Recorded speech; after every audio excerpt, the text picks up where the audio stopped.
Et cette violence en fait, qui s'abat dans les quartiers depuis plus de 30 ans, c'est là où ils prennent conscience qu'au fait, ils vivent dans un territoire qui est un territoire d'expérimentation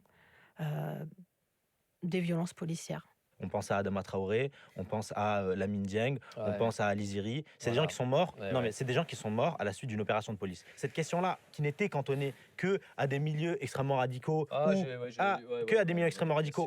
ou dans les quartiers populaires, qui ont servi de laboratoire, aux violences policières, à la justice d'exception, pardon, à laboratoire, bien sûr laboratoire, où on a servi de cobaye pour les.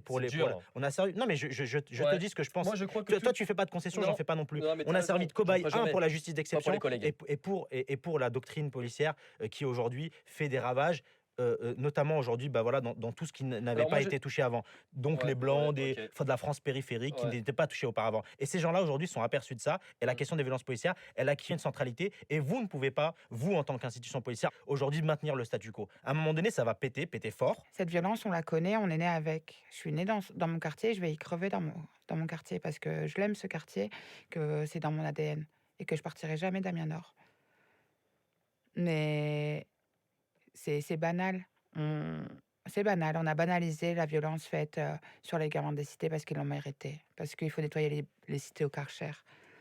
Et on n'a pas demandé, hein. On n'a pas demandé. On a fait une demande de HLM et on nous a mis là. Il y a 3 sortes de violences. La première, mère de toutes les autres, est la violence institutionnelle.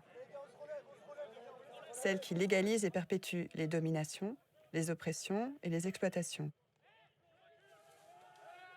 Celle qui écrase et lamine des millions d'hommes dans ses rouages silencieux et bien huilés.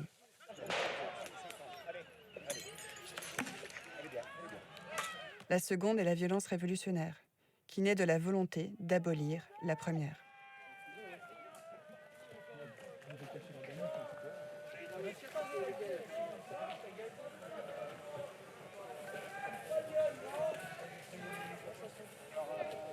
La troisième est la violence répressive, qui a pour objet d'étouffer la seconde en se faisant l'auxiliaire et la complice de la première violence, celle qui engendre toutes les autres.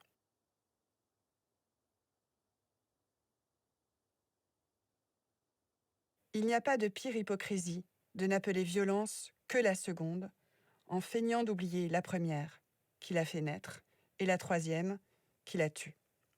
Helder Camara, évêque brésilien.